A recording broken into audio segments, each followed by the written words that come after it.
আসলে ইউনূস যেভাবে মনে করছে যে বাংলাদেশের মানুষ আসলে শিক্ষিত না, আমার ধারণা সে সবাইকে অশিক্ষিত মনে করছে, সবাইকে আ মনে করছে যে তারা আসলে দুনিয়াদারির খোঁজ খবর রাখেন না। এটা আমার কথাই না, ইউনূসের নিজের কথা।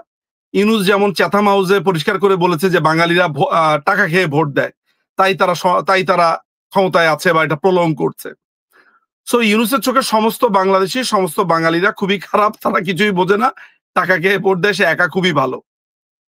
প্রথমত আপনাকে এটা জানিয়ে রাখি যে বাংলাদেশের অসংখ্য ছেলেমেয়েরা, মানুষ, ব্যক্তি তারা অনেক বড়, বড় পদে আছে ইংল্যান্ডে বা সারা বহির্বিশ্বে।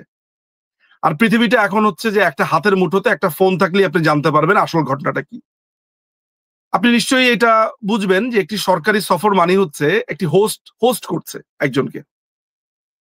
অর্থাৎ আমি যদি বাংলাদেশ হই আর আমি যদি ব্রিটেনের প্রধানমন্ত্রীকে হোস্ট করি, তাহলে তার বিমান ভাড়া থেকে শুরু করে তার সমস্ত কিছু আমি হোস্ট করব।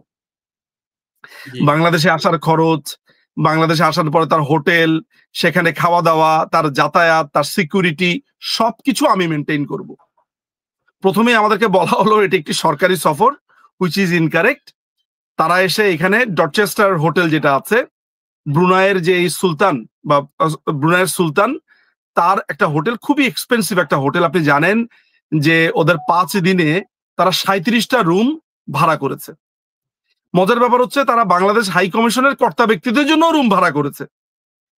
মানে যেই সব হাই কমিশনের কর্তা ব্যক্তিদের নিজেদের থাকার জায়গা আছে এবং সেটা সরকারি বাসস্থান, গাড়ি আছে, যারা হাই কমিশন থেকে ইজিলি ড্রাইভ করে এসে ইউনূসের সাথে দেখা করতে পারছেন, তাদের জন্য হোটেল নেওয়া হয়েছে।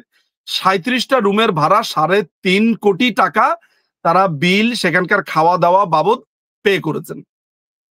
এই ৩.৫ কোটি টাকা কার? এই ৩.৫ কোটি টাকা কি ব্রিটিশ গভর্নমেন্টের? না। এই বিলটা করা হয়েছে বাংলাদেশ হাই কমিশন বরাবর। সেই রিসিপ্ট আমাদের কাছে আছে। আপনার লাগলে বলবেন, আমরা আপনাকে পাঠিয়ে দেব। আমার ধারণা আপনি এরই মধ্যে সেটা দেখতে পেয়েছেন।